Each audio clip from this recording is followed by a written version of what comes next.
حضرت قبلہ رحمۃ اللہ علیہ فرماتے ہیں میں ایک علمی آدمی ہوں، حضرت بحر العلوم فرماتے ہیں تعلیم میرا کام ہے، میں ایک علمی آدمی ہوں، تعلیم میرا کام ہے۔ مسلمانوں کی غفلت کی وجہ ہے کہ قرآن کی تبلیغ کا برابر انتظام نہیں، قرآن کی تعلیم کا برابر انتظام نہیں ہے۔ دیکھو آج مسلمانوں کی اکثریت قرآن پڑھنا نہیں جانتی، یہ ہمارے زوال کی اہم وجہ ہے۔ ہم قرآن، ہمارے اکثریت، ہم میں کی میجورٹی قرآن کریم پڑھنا نہیں جانتی ہے، یہ بہت خطرناک بات ہے۔ اور جو لوگ پڑھنا جانتے ہیں وہ صرف پڑھنا جانتے ہیں اور اس کو سمجھتے کرتے نہیں۔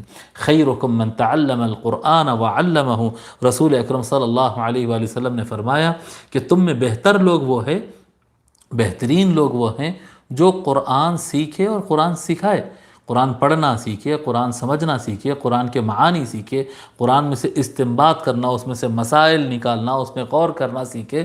جو قرآن پڑھتا ہو، پڑھاتا ہو، قرآن سمجھتا ہو، وہ بہتر انسان ہے، وہ بہتر انسان ہے۔ اور جو قرآن کو ترک کر دیا تو بہتر کا اپوزٹ جو ہوتا ہے وہ حال ہو جاتا ہے، اور وہ حال ہے۔ یعنی آج دیکھو قرآن کریم جیسا کتاب رکھنے والی امت، رسول اکرم صلی اللہ علیہ وآلہ وسلم جیسا ہادی رکھنے والی امت، اللہ جو حقیقی خدا ہے، حقیقی خدا کو ماننے والی امت سب سے بدتر حال میں، بدترین حال میں، سب سے بری حال، سب سے برا حال۔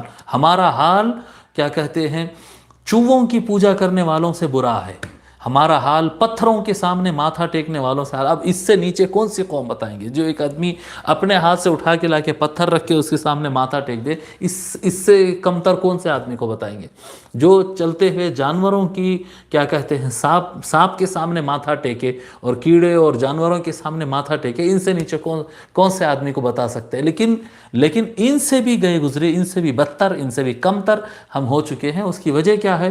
کیونکہ حضور صلی اللہ علیہ وسلم فرمائے کہ تم میں بہتر وہ ہے جو قرآن پڑھے، پڑھائے، سمجھنے کی کوشش کرے۔ اور جب قرآن کو ترک کر دیا جائے، جب قرآن کو پڑھنا چھوڑ دیا جائے، سمجھنا چھوڑ دیا جائے، قرآن کو جو ہے بس ایک پرنٹنگ کی چیز ہے، جہیز کی لسٹ میں پہلے نام رکھنا ہے، اور بس جب یہ چیز رہ جاتی ہے تو بہتر کا اپوزٹ جو ہوتا ہے وہ بدتر ہوتا ہے، اور ہم بدتر ہو گئے، تارک قرآن ہو کر ہم بدتر ہو گئے، بدتر ہو گئے۔ یہ قرآن چیلنج والی کتاب ہے، اگر یہ علم حاصل کر لو تو زمانے میں آپ کو کوئی چیلنج نہیں کر سکتا ہے۔